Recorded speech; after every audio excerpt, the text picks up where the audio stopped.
മറ്റൊന്നുള്ളത് നമ്മളിതിലൊരു handbook light of life, കാരണം ഈ ഒരു 4 ക്ലാസ്സുകളാണ് ഉള്ളത്. 4 വ്യത്യസ്തമായ ഇവരുടെ ഫാമിലി ലൈഫിൽ വേണ്ട ആദ്യ രാത്രി മുതൽ അല്ലെങ്കിൽ അതിൻ്റെ തലേന്ന് മുതൽ തുടങ്ങുന്ന ഒരു ലൈഫ്. പിന്നെ പ്രീ മാരിറ്റൽ നിന്നും പോസ്റ്റ് മാരിറ്റലിലും കപ്പിൾസേക്കുള്ള ഒരു നിരന്തരമായൊരു യാത്രയാണ് ഈ കോഴ്സ്.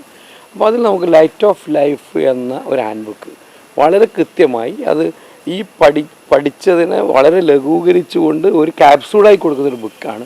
അതിനെപ്പറ്റി സമസ്തയുടെ അഭിപ്രായം?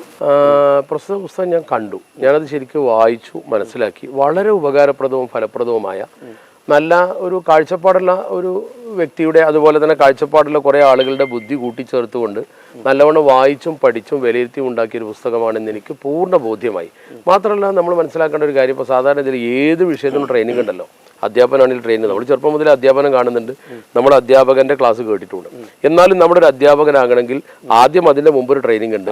അധ്യാപകനായ ശേഷം ഇൻ സർവീസ് കോഴ്സിൽ ട്രെയിനിങ് ഉണ്ട്, മുഅല്ലിമിനുണ്ട്, പോലീസുകാർക്കുണ്ട്, പട്ടാളക്കാർക്കുണ്ട്, ഗവൺമെന്റ് ഉദ്യോഗസ്ഥന്മാർ. എന്തിനധികം ഒരു വിദ്യാഭ്യാസവും ഇല്ലാത്ത ആള് പോലും തെരഞ്ഞെടുപ്പിലൂടെ ഒരു MLA-യോ MP-യോ അതല്ലെങ്കിൽ പഞ്ചായത്ത് മെമ്പറോ ആയാൽ അവർക്ക് കിലയിൽ കൊണ്ടുപോയിട്ട് കൃത്യമായി ലോക്കൽ അഡ്മിനിസ്ട്രേഷനെ കുറിച്ച് എങ്ങനെ, അതുപോലെ തന്നെ MLA-മാർക്ക് പ്രത്യേക കോഴ്സ് ഉണ്ട്, MP-മാർക്ക് പ്രത്യേക കോഴ്സ് ഉണ്ട്, എല്ലാവർക്കും അഡ്മിനിസ്ട്രേഷൻ കോഴ്സ്. അപ്പോൾ ആ വിഷയത്തിൽ അവർ വരുമ്പോൾ അതൊക്കെ കൊടുക്കുമ്പോൾ വിവാഹ ജീവിതവും അങ്ങനെ തന്നെയാണ്.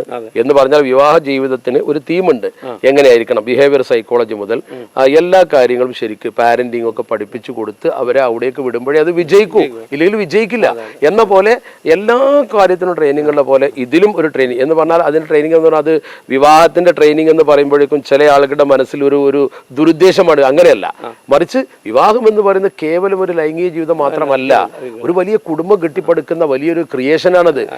അപ്പൊ അതിൽ ഒരുപാട് കാര്യങ്ങൾ ചിന്തിക്കാനുണ്ട്. കുട്ടികൾ എങ്ങനെ വളർത്തണം, ഈ ബന്ധം എങ്ങനെ സുദൃഢമാക്കണം. ഉപ്പയും ഉമ്മയും, നമ്മൾ വിവാഹം കഴിച്ചാൽ നമ്മൾ രണ്ടുപേരും ഒരു യൂണിറ്റായി മാറുകയല്ല ചെയ്യുന്നത്, അല്ലെങ്കിൽ ഞാനും എൻ്റെ ഭാര്യ ഒരു യൂണിറ്റ് ആവുകയല്ല, മറിച്ച് എൻ്റെ ഭാര്യയെ നമുക്ക് 2 പിതാക്കളും 2 മാതാക്കളും 2 പേർക്കും ഉണ്ടാവുകയാണ്. അപ്പൊ അതിനെ ചേർത്ത് പിടിക്കാൻ കഴിയണം.